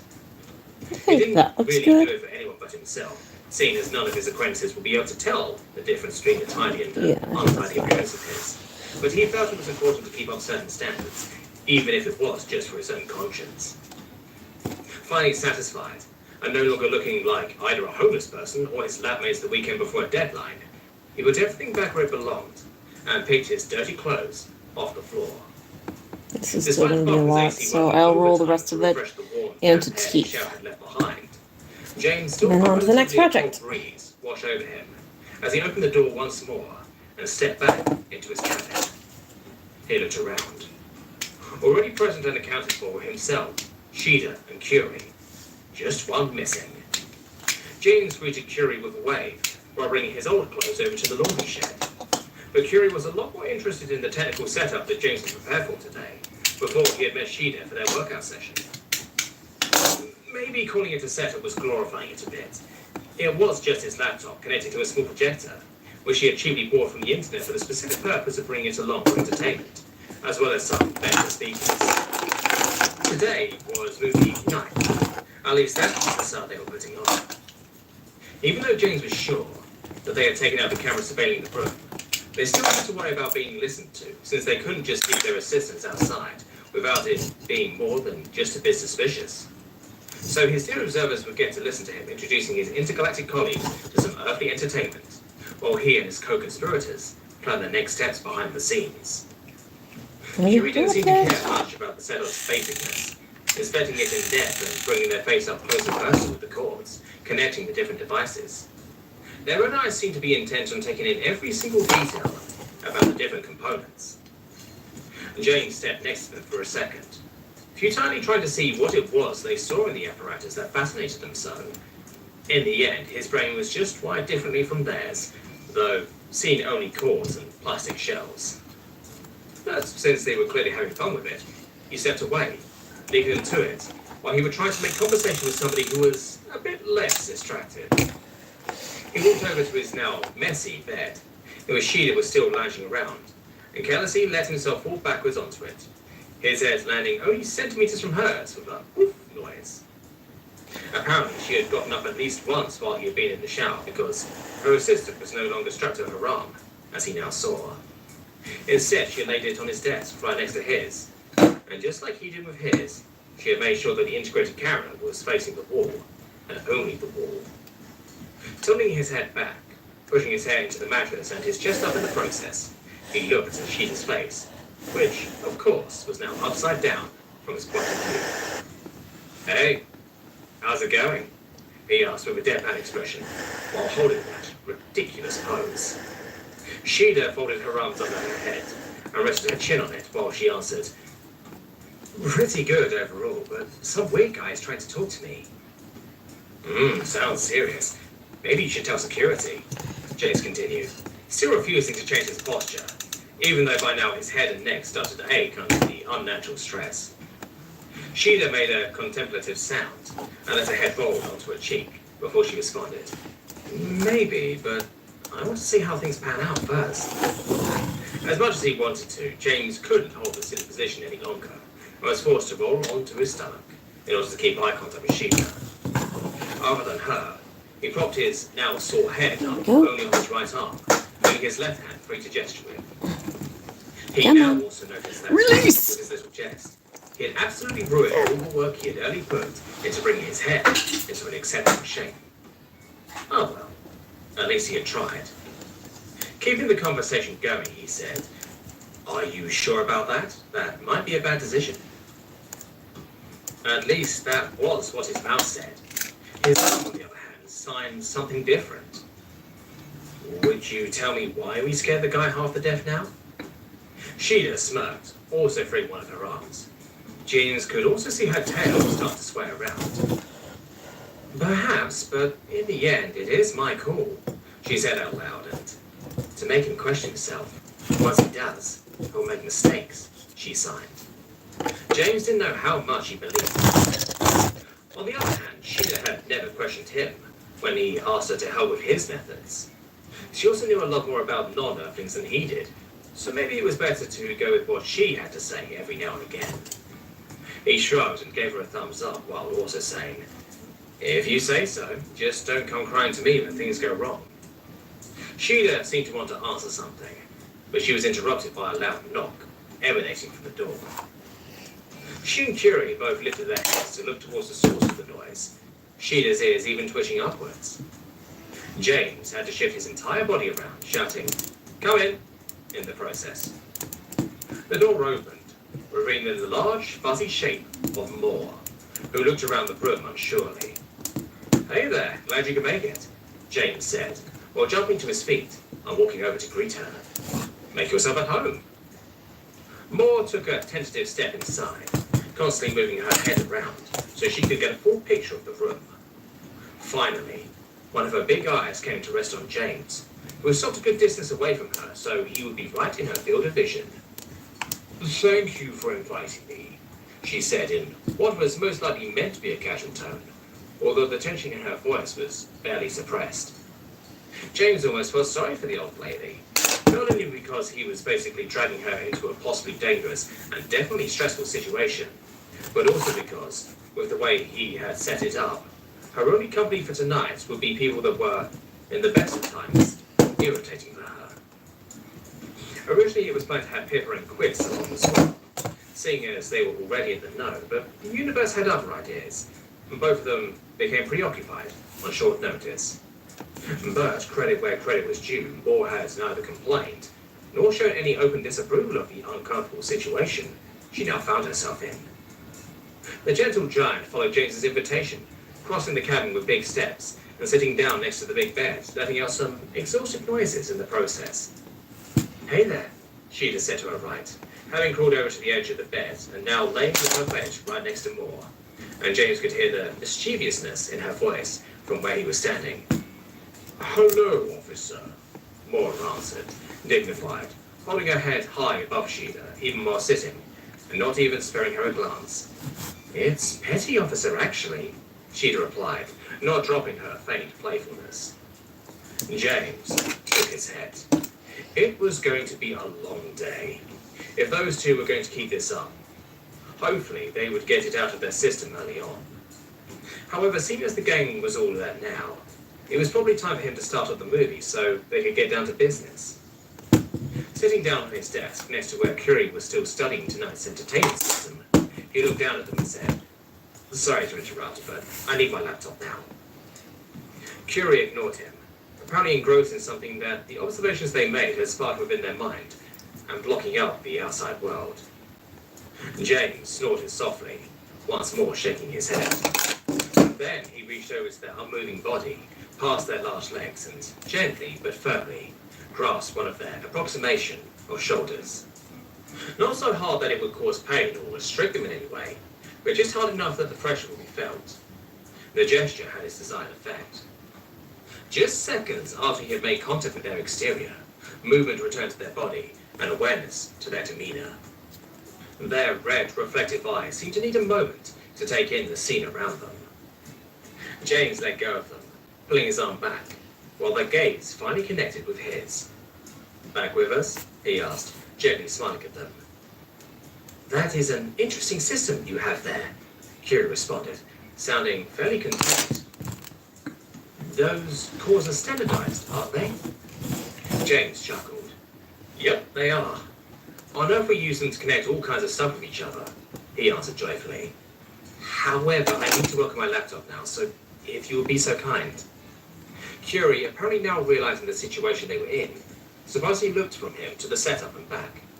"Oh, of course," they quickly said, scuttling backwards to make room for him. James took up position in front of the tiny computer. While he did, he noticed that Curie had come to a halt some paces behind him, standing around purposelessly, and looked pretty lost as to what to do now. Thinking for a moment, he turned around and signaled them to come a bit closer with one finger. They leaned towards him, as he also brought his head closer to theirs and whispered, "Looks like more is to wearing her assistant. Think you could help her with that? I don't want her to have to get back up." "I can do that," Curie answered softly, their body swinging slightly with suppressed excitement.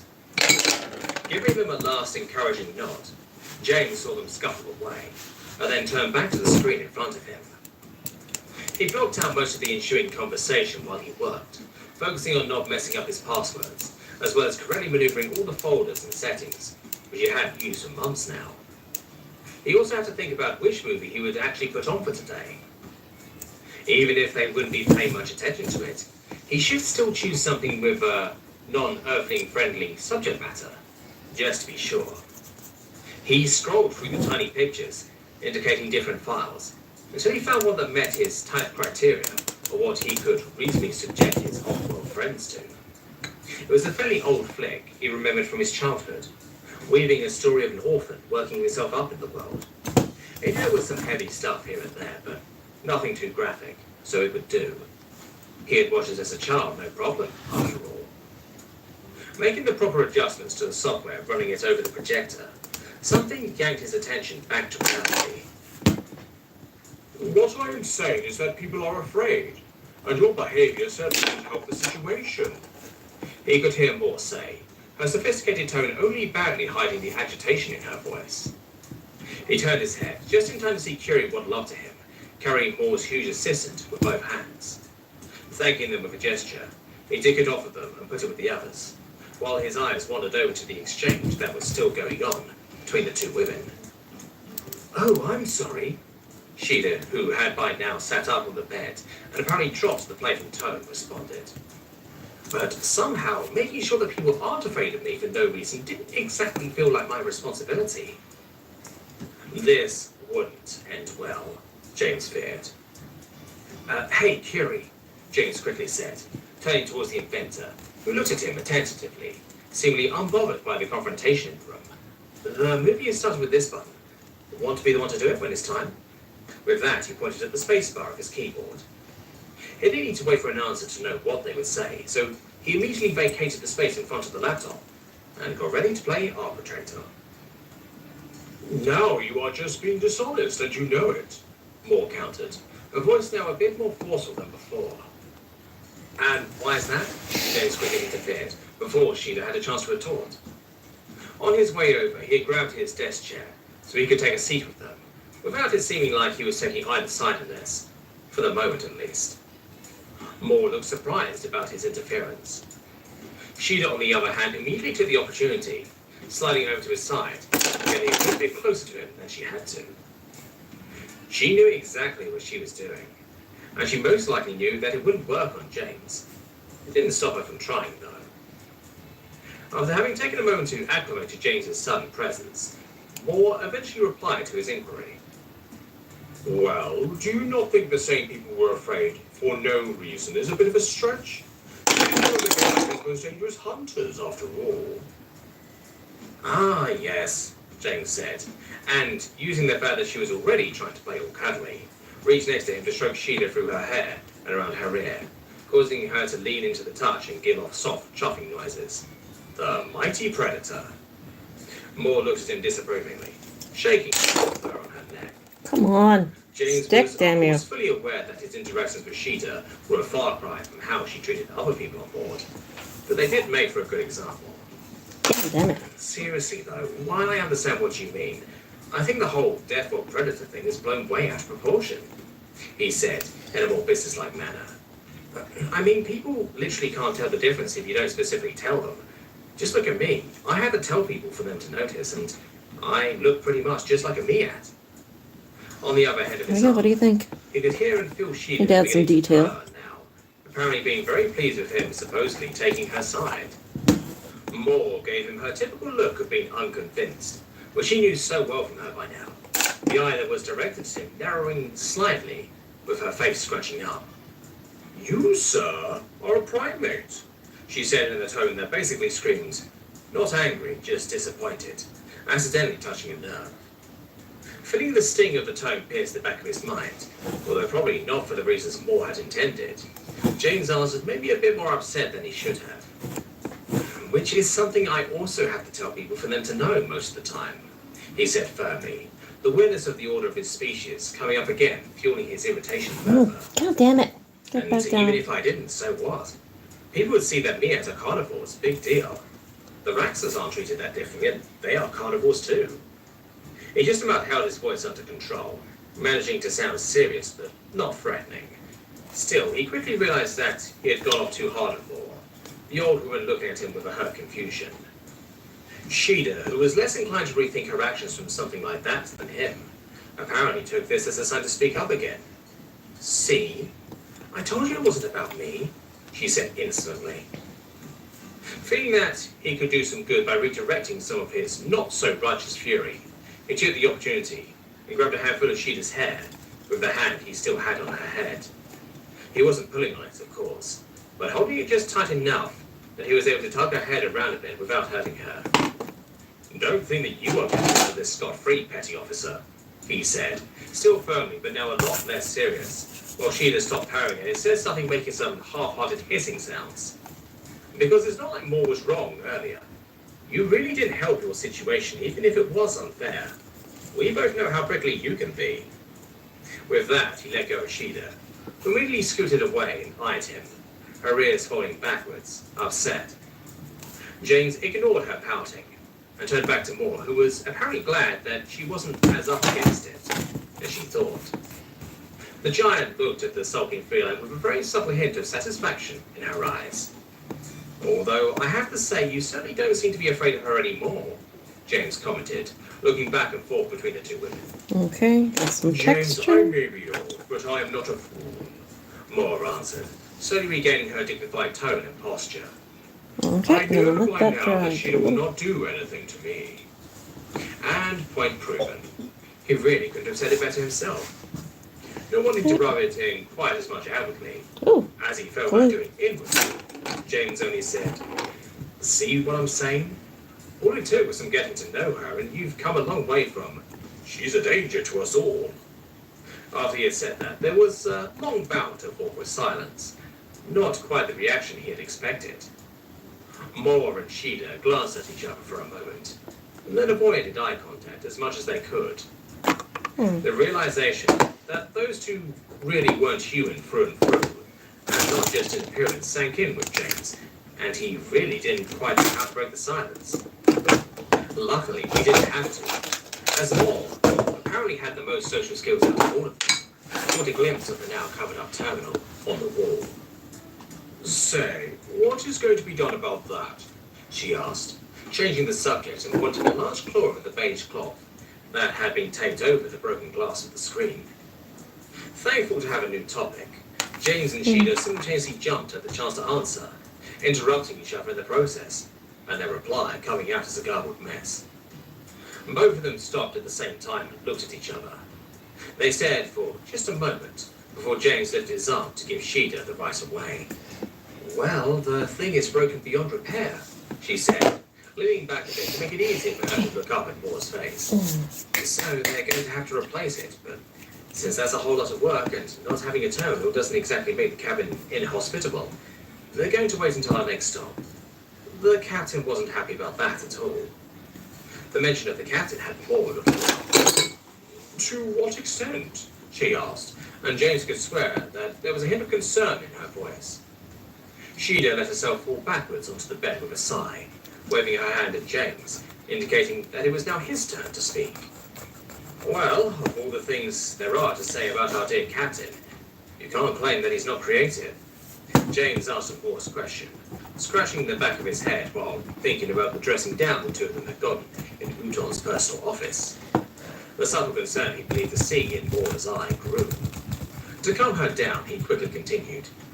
It's nothing major, really. Instead of giving us an actual punishment, he thought that this would be a good opportunity for us to help out and give back to our fellow crewmates. That's why he had us volunteer for a training exercise with the security team. An exercise about what? Moore inquired, leaning down and bringing her head closer to James's. James wasn't the one who answered, however, as Sheeda, without looking up from her line position, said, the effect of less lethal stopping weapons on high-class death welders. Basically, we'll be getting tasered and maced for the better part of a work shift, James clarified, as the significance of that statement didn't seem to quite sink in for Moore. Like I said, creative. That's barbaric, Moore exclaimed, while she had completely comprehended what the two of them were trying to tell her. Her entire body shook in her agitation, making her matted fur flay around wildly. Yeah, it could have been worse, Sheeda responded nonchalantly, still looking up to the ceiling. I'm honestly just glad that it presumably won't affect Sheeda's career. It was mostly my mistake after all, James said with a shrug. As he said that, Moore's gaze wandered towards the desk, where their assistants were neatly laid out next to each other, pointing at the wall. If you say so, she said, ruminative, and looked at Curie, who was still patiently waiting in front of the laptop. Well, we have held ourselves up with negativity for long enough now. Shall we get into the enjoyable part of the day now? The undertone her voice carried made James sure that she had something to say off the record. She then propped herself up on her elbows and looked over to James, who nodded and turned to Curie. Would you do the honors? He asked them, and they excitedly bobbed up and down, while turning to press the space bar. With a loud fanfare, the speakers came to life, as the logos of all the different studios involved in the making of the film started playing. Subtitles in galactic uniform informed non-Earthlings about the cultural context of credits and recognition in Earth filmmaking, and translated any writing that was on screen. Using the minute of empty time, James beckoned Curie, saying, Come on, you sit next to me. The group formed a sort of semicircle in front of the projection, allowing them to simultaneously pay attention to the motion picture and each other. Right first was Curie, having taken position next to the edge of the bed and standing with their body hovering in his typical unmoving fashion.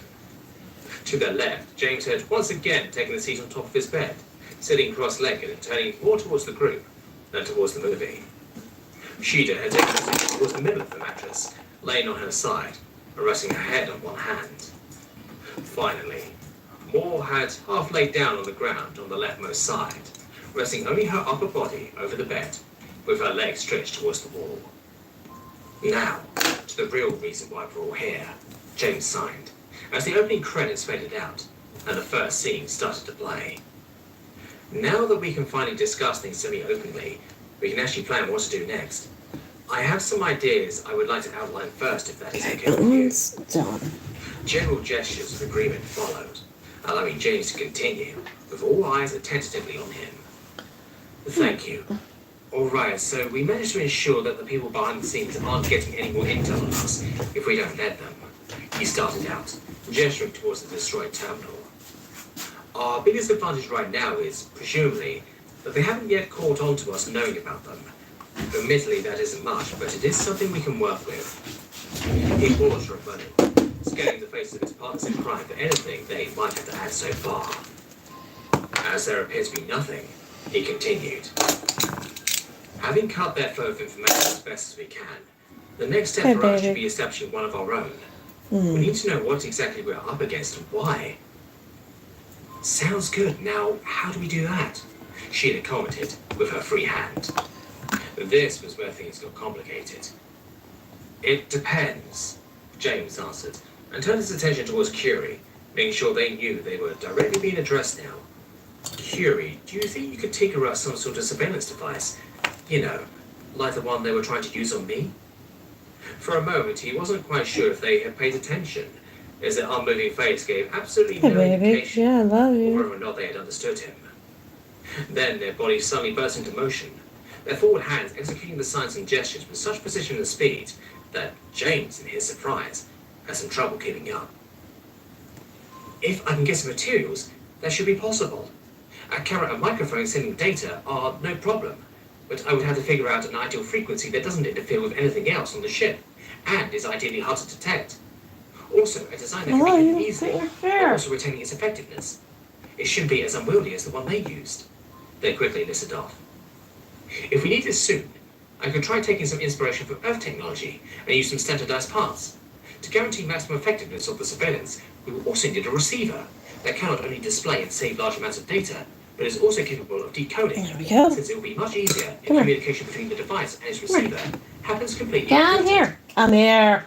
Everyone stared at them, Yeah, even come here. James. Come here. Apparently, contrary to his belief, he didn't need to specify anything that a device like that would need in order to Get work in with your his plan. chair. She'd looked like she couldn't believe what she had just seen. Put the blanket While Paul here. just seemed lost. Yeah, Getting there. Matthew's There, bearings, James fixed. signed. I fixed the I problem. Come believe here. I can help with that last part, and pointed at the computer currently playing the distraction. Will that do? That should meet the requirements. Harry Fine. answered, Fine. seeming like they were I trying don't want to talk to you. Nodding, James turned back towards the others, leaving Curie to do their figuring out. Sheila, now that you've met him personally, anything you can tell me about Reprieg? He asked the still unbelieving-looking officer. She shook her head, making her wild hair rustle, and sat up, so she could use both hands to sign. Well, he is an officer. At least his identifier says he is, but I don't remember ever seeing him at roll call, or at all, for that matter, she reported, passingly. Which also means he is new to the ship. Otherwise, I would definitely have met him at some point. And do you think you can subtly find out some more about him? James shuddered with a smile. Sheila grinned at that, which on her face still looked more like a sneer than anything else. With the way he's been blundering around the place, she responded dismissingly, and let her tongue glide over her sharp teeth.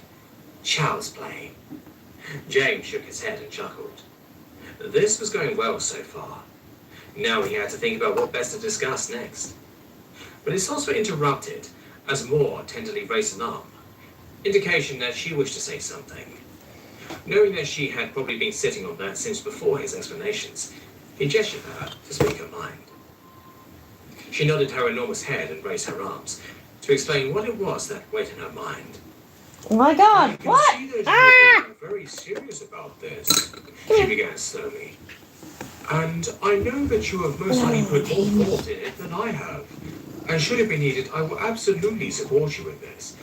But I still cannot Thumbs help up but for feel Happy like Baby. you are blowing something out of proportion. Sheila annoyingly smacked her lips and piped in. You are right, we are serious about this, she said, her arms moving forcefully for each gesture, her face an upset visage. And we're risking a lot with every step we take. Now you want to go to If bed. you aren't convinced that this needs to be done, then nobody is asking you to be here. Actually, I am, James interjected, immediately shutting that notion down. He understood Sheila's frustration about being doubted in this, especially since she was probably the one who stood to lose the most in their situation. But he still couldn't let that slide. He looked at Sheila consolatorily, trying to convey that he understood her, and signed. Don't worry, I'll talk to I her. love you. Sheila, while probably still not A agreeing, handsome boy. at Yes, least you didn't are. seem to want to argue with him. Thumbs up and if instead you turned think towards Ghetto is a away handsome and boy. towards the movie. For now, Mm. James couldn't expect more than that, and thankfully turned towards Moore. Sorry about that, he said Can I with finish an painting? excusatory smile. Please, explain what you meant. Moore took a deep breath before she answered, and straightened herself up a bit. Sheila is not wrong. I know that you are risking a lot with the things you are doing, She expressed, her motions fluid and consistent. She is especially. Just look at your situation. You two have already gotten yourselves into trouble. She paused and looked James in the eyes for a moment. You're He acting nodded, understanding. like I have But never had to continue. paid attention to you in your It is entire because life. you're risking so much that I feel I'm like convinced. I have to worry. It You just slept doesn't all night feel on right my to me, fucking putting so much legs. on the line without proper cause. In that sweltering goddamn Now, the waste heat. for years seems to be visible in each gesture. I will not deny that the happenings around you are strange and need clearing up, but Okay, I we cannot done? say that I We've had thought enough that the lengths you are lemons going for to a are minute. justified. You also have to think about your future, not just of the now. To James, it almost felt like she was addressing someone else with her Okay. speech. You're Just the as only much man as for she was me. hearing Sheena. He could clearly tell that her intentions were as pure Okay. as they were misguided. He now also realized that some lessons were probably learned at very different ages on worlds that weren't as hostile as his own. With steady hands, You're going in your he chair started to now. form his answer. Okay? More, I know what is on the line You're here, shedding he everywhere. said. Other than you, I'm just over 2 uniform years old. Yet to be on this ship, I have spent more than one of those 2 in school. Right after that, I spent a fourth of the other one in military service, and then another half in studying. My entire life's work boils down to me being here right now. He made sure to give emphasis to that, leaving no doubt how serious of a statement that was for him. Moore looked at him, shaken. Military service? She asked, her wide eye aimed squarely at him. James waved that part off. An addition my mother gave me so that she would allow me to study, he explained quickly. But that's not the point. The point is I know exactly what I have to lose, and the same goes for Sheeta. He made serious eye contact with Moore. To her credit, she didn't even seem to tense up under it by now. If you have worked this hard to be where you are, even at your young age, she slowly questioned him, then why are you risking it all for this? As he answered that, James made sure that every single one of his moves was unmistakable and certain. I don't really care if I'm being spied on. That alone wouldn't bother me. I can look out for myself, he related. But somebody tried to kill Curie. Or if they didn't, they at least didn't care if they would die in that explosion. And even if I didn't have to fear that I could very well be the next on that list, with someone being constantly on my tail, I can hardly sit by and watch as they either try it again, or go for whoever is next on the chopping block. He took a calming breath and stroked through his overgrown hair, trying to keep a collected demeanor while signing. This is my life's work, my dream. To be out here and trying to make life better for everyone with my research. But how could I claim to do that if I sat by and did nothing, while something like this is going on right under my nose? He resumed his speech. And I don't know what Sheeta's reasons are, but if she wasn't at least as convinced of them as I am, she wouldn't be here right now. Lastly, he added, while I still would like to ask you to be here with us, if you can't find it within yourself to trust us in this, then I will certainly not force you to stay. There was a lot more pompous than he liked to admit to himself. He could only imagine the kind of ridicule a speech like that would have gotten him back on Earth, or even from Sheeta, had she paid attention. But he felt like this may be the best way to talk to the elderly lady. Moore seemed to be at a loss for words for a moment. James, She started to sign, but stopped there.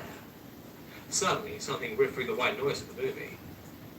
Wow, those two sure are going at it, she had commented out loud, making both James and Moore look at her in disbelief. She appeared to still be focused on the projection in front of them, so James also took a look forward to see what she was on about. Oh my, Moore said, also out loud, as James felt a wave of embarrassment wash over him.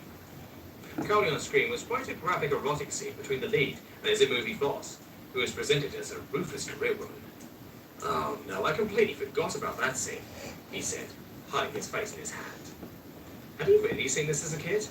If so, he had successfully blocked that memory out. The only one not commenting further on that scene was Curie, who seemed to view it with a more clinical sense of curiosity than usual. The conversation within the entire meeting was pretty much completely derailed at this point, with James now having to explain quite a bit of context about Earth entertainment.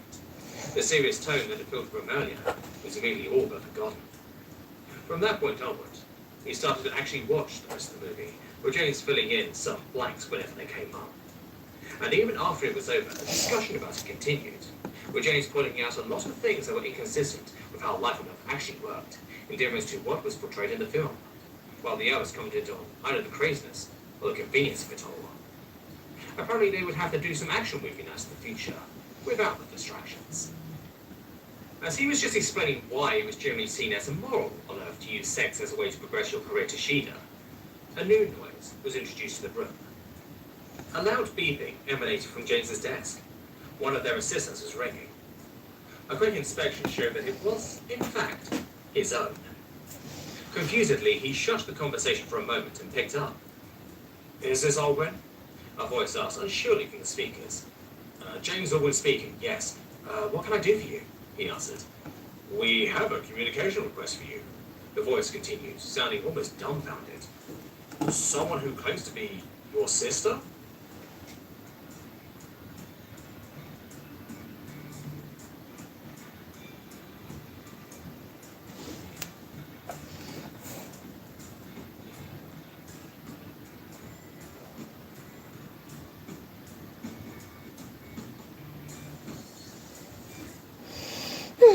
This would have been better had I painted it before I put them on. This would have been easier if I did it before. Want to go for a ride? Sure. Toss me a life jacket. You need this. You need this. Nope. You need this. Pull it away a little bit. I think we should stay here. I thought you used to play ball.